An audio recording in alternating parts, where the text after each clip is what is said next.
So this took place way back in the 80s. I was living in Holland at the time, and one of my best friends over there was finally getting hitched. Needless to say, a crazy bachelor party had been planned. The husband-to-be was Ronnie, a real wild child. Now, Ronnie was the kind of guy who wasn't afraid to take on the world. He spoke his mind at all times, and unfortunately for the rest of us, his big mouth got us in trouble on more than one occasion. Regardless, he was a hilarious dude, a real character who was just so much fun to hang around with. Now, for the most part, the night went as planned. We must have consumed every type of alcohol in almost every bar in town. We'd been partying since 2 p.m, so by the time midnight rolled around, well, we were drunk as skunks. That's when Ronnie's big mouth got us into a whole bunch of trouble. We were all being loud and obnoxious people, like people on bachelor parties are. There was some guy standing by the bar. Now, we weren't in the nicest part of town, and this dude looked like the kind of guy you don't mess with. You could tell from the way he was dressed, from the tattoo on his neck, and the hard expression on his face. Speaking of face, this guy looked young. Younger than he actually was, that's for sure. I mean, he had a real mean case of the baby face, put it like that. Ronnie sees this guy, and he just can't help himself. He approaches him and says something stupid like, "Whoa, whoa, whoa, what are this kid's parents thinking, letting him have a beer? Come on, buddy, time for bed." Then he pinched the guy's cheek. "You okay, little man?" He said a few other stupid things as well, but they escaped my mind. Not cool, I admit, but he was drunk and just playing around. Babyface turns to Ronnie, gives him this big, toothy smile, and laughs at him in an obviously sarcastic way. He then finishes his beer in a couple of big gulps, throws on his coat, and walks out of the bar. Doesn't say a word. Well, that was something, we all think. Anyway, the night goes on. Things start to wind down at around 3 p.m. We all stumble out of the bar and decide to head home. As we make our way down the streets, our numbers start to dwindle. People are branching off and heading their separate ways. After a while, the only people left are myself, Ronnie, and our good pal, Eric, a scrawny but happy chap. We were getting to the end of the street we were on, when a van suddenly pulls up ahead of us. The side door slides open, and guess who jumps out? Yeah, the young-looking thug from the bar. And he's not alone. He's brought 4 of his friends with him, and they're all built like tanks. They were holding baseball bats and metal poles, and they had clearly planned to ambush us. "That's them," says the young thug in Dutch. When you're staring at 5 gangster-looking, weapon-wielding men with bloodlust in their eyes, you sober up real quick. Ronnie, Eric and I turn and bolt. We could hear the footsteps and shouting of the thugs behind us, getting louder and louder as they gained on us. I was certain that if they got their hands on us, we were dead men. We got to a fork at the end of the street. We were just running on instinct at this point, and Derek and I turned left, while Ronnie turned right. I looked back to call for Ronnie, only to see 3 of the men still chasing behind me and Eric. They were like rabid dogs. There was no way the 2 of us could handle them. They were laughing as they chased us, yelling about how we were already dead, and how we'd messed with the wrong guy. We made it to a turn that led onto a residential street. I leap over the first fence I see and land in somebody's backyard. Eric quickly follows. I grabbed a shovel that was lying on the grass, and the 2 of us crouched up close against the fence, trying our best to stay hidden. I held the shovel tight and whispered to Eric, "The first one that comes over, I'm gonna hit him." I really meant it. I was gonna hit him on the head and probably kill the guy, but I meant what I said. I knew they'd probably kill us otherwise. Eric and I looked up at the house of the garden we were hiding in. The light in the bedroom window switched on. A middle-aged woman poked her head out. We must have woken her up. She looked down at the two of us, crouching in her yard, holding her shovel. Then she looked to the men chasing us. They had just turned the corner and were standing on the other side of the fence we were hiding behind. "Where the hell did they go?" we heard one say. We were terrified that they'd hear our heavy breaths. All I could do was grip the shovel tightly and prepare to strike. I prayed that I wouldn't miss. I prayed that I could fight the two that were left standing. The lady in the window called out to them. "Hey!" My heart sank. She was about to throw us to the dogs. Beads of sweat formed on my forehead. I closed my eyes. "I saw 'em.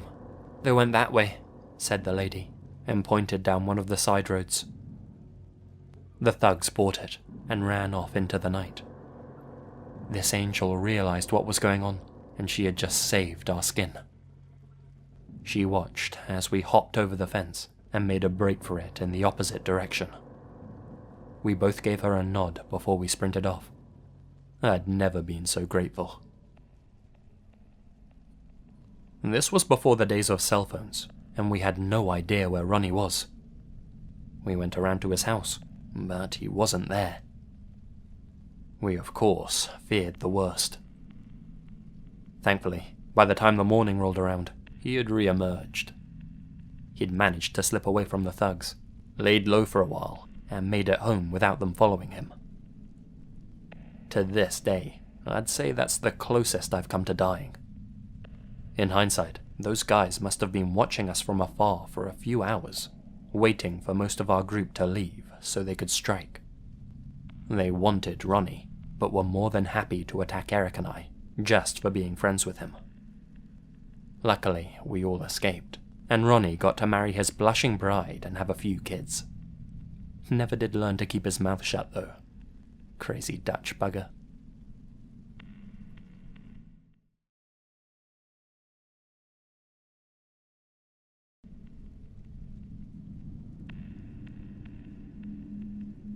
You might think I'm crazy for sharing this story. Hell, I felt like I was crazy when it happened to me. But I swear, this is true, and I still don't have an explanation for it.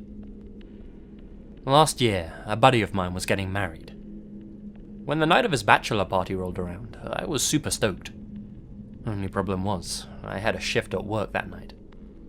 I told the others that I'd join them at the bar as soon as I could. It was 8 PM when I finally got off work. I sent a text to my pal telling him I'd be there in 20 minutes. Then I grabbed my jacket and began my walk to the drinking hall.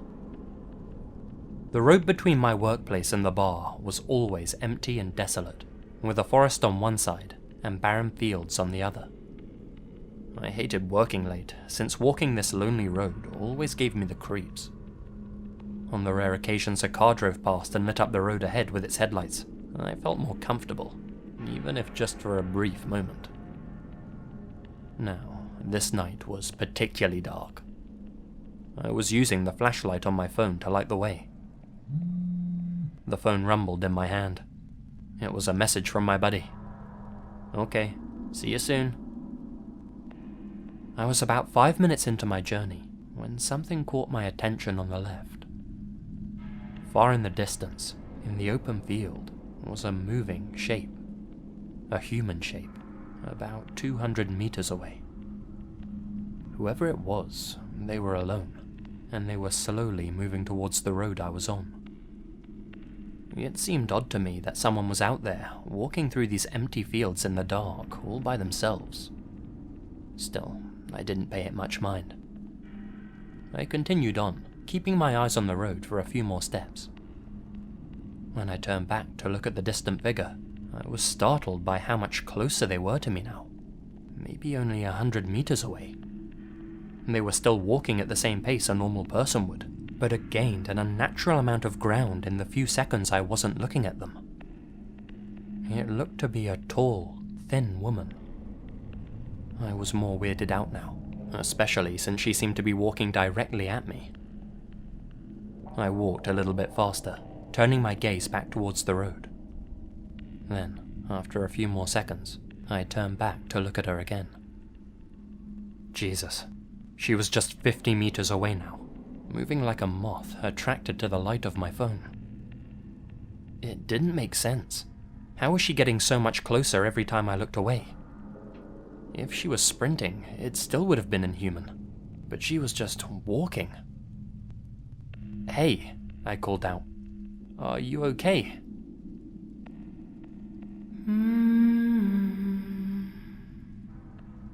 Her only reply was this strange hum. At no point did she stop walking, heading towards me like some kind of demented zombie. I briefly turned my eyes back to the road ahead, then back to her again. She was almost at the road's edge now, in the blink of an eye, and I could hear her footsteps squelching in the wet grass, slow and consistent. I picked up my pace. Don't look at her, I thought to myself. Don't look.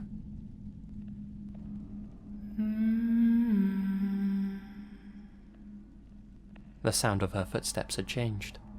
She was walking on tarmac now. I turned to look again. There, just behind me now, was this woman. Her eyes were hollow and pale, her face emaciated. She was just skin and bones, her hair scraggly and light. But the worst part was her mouth. It looked like it had been sewn shut, like with a needle and thread. I wanted to ask her if I could help her with anything, but the words wouldn't come out of my mouth.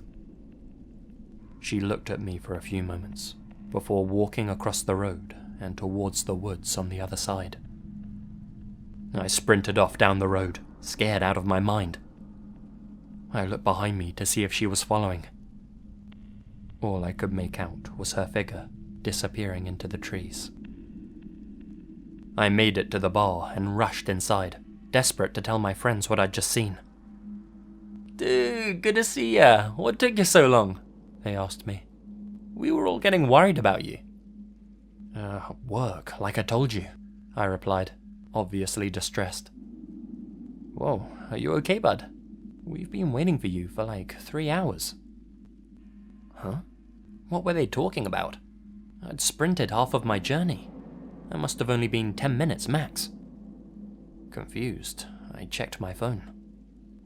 As I did, the hairs on the back of my neck stood up. It was 11:15 p.m.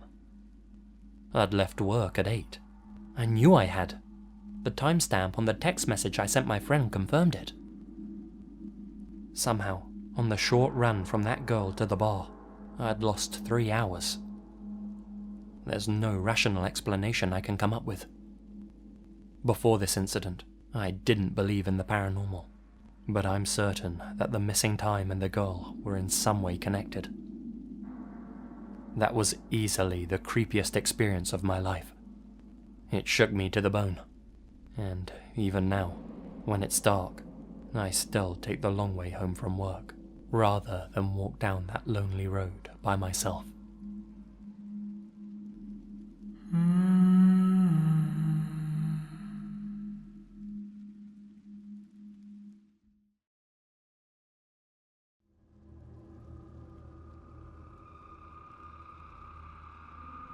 This all happened in the summer of 2010.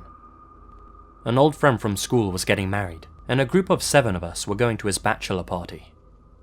There was me, Killian, Sammy the Dude, Spanish Miguel, Aiden, and of course the guest of honor, Big Drew, the first of us to get hitched. Our friend Frank was also there, a nice guy who never did as much as hurt a fly in his whole life. It was my first bachelor party, and to tell you the truth, I was pretty excited. I'd seen how they were always portrayed in TV and movies. The debauchery, the wild dares, the whole boys being boys thing. I figured it was going to be the best night I'd never remember. Well, we started drinking pretty early in the afternoon, chugging beers, reminiscing about the good old days, and laughing about what married life would have in store for old Drew, like how he was going to have a dad bod, and how his wife was only going to let him out once a year for a beer with the guys.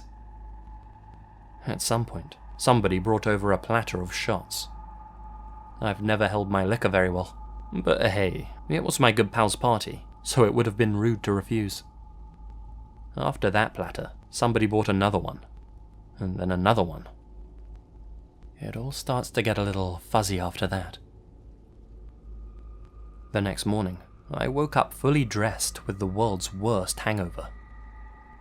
I checked the clock. 11 a.m. We were all staying at the same hotel, so I stumbled down to the breakfast area and found all my friends sitting around a table, eating. All my friends, that is, except for Frank. "Well, look who finally woke up," they all joked. We all laughed about our aching heads over toast and OJ. We waited there for Frank for over an hour. When he didn't come to join us, we went to his room to wake him up. It was time for us to hit the road and head back home. We knocked and knocked on his door, but he wouldn't answer. It got to the point where the hotel staff came to open the door. It was past our checkout time, and they were getting pretty impatient. The door opened, but Frank wasn't there. His bed had obviously not been slept in, and there was no evidence that he even made it back to the hotel that night. Had he not walked back with the rest of us? None of us could seem to remember how we got back to the hotel in the first place, let alone remember if Frank was with us. We tried calling him 100 times on his cell, but he just wouldn't pick up. After another hour, we called his girlfriend and family to see if he'd hitched a ride home or called a taxi or something. He wasn't with them. Hell, he wasn't with anyone. Frank was reported missing later that day. As of right now, 8.5 years later, he remains a missing person. We have no idea what happened to him that night, or even if he's still alive. We all, of course, sat around and tried to piece that fateful night together. Sammy says he remembers Frank bumping into some guy with stubble at the bar and spilling his beer all over him. Aidan confirmed this and said that the guy was getting really angry. Aidan also remembers seeing some guy with stubble later in a nightclub, staring at us constantly, but he's not sure if it was the same guy from the bar or someone else entirely. I remember us all being together outside the nightclub. Frank was definitely still with us at that point. Drew says that he remembers Frank shouting into his cell phone at some point, and said that he thought Frank seemed agitated and distressed.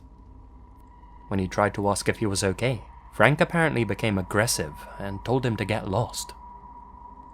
If that's true, then that was completely out of character. I'd never heard Frank raise his voice, never seen him get angry at anyone, even when he was drunk. He was a super mild-mannered guy. Miguel also seemed to remember Frank acting a little off, arguing with the bouncer at the club. He wasn't sure what he was arguing about, though. We all seem to have a few different pieces of the puzzle to share. Problem is, none of us can remember at which point we lost Frank. We gave a description of the stubble guy to the police, but they've never found anyone who matches our description. We wonder if somebody put something in our drinks that night. It's just crazy how little we remember. Anyway, Frank, if you're out there and you listen to this, please get in touch, buddy. We love you and miss you. Peace, brother.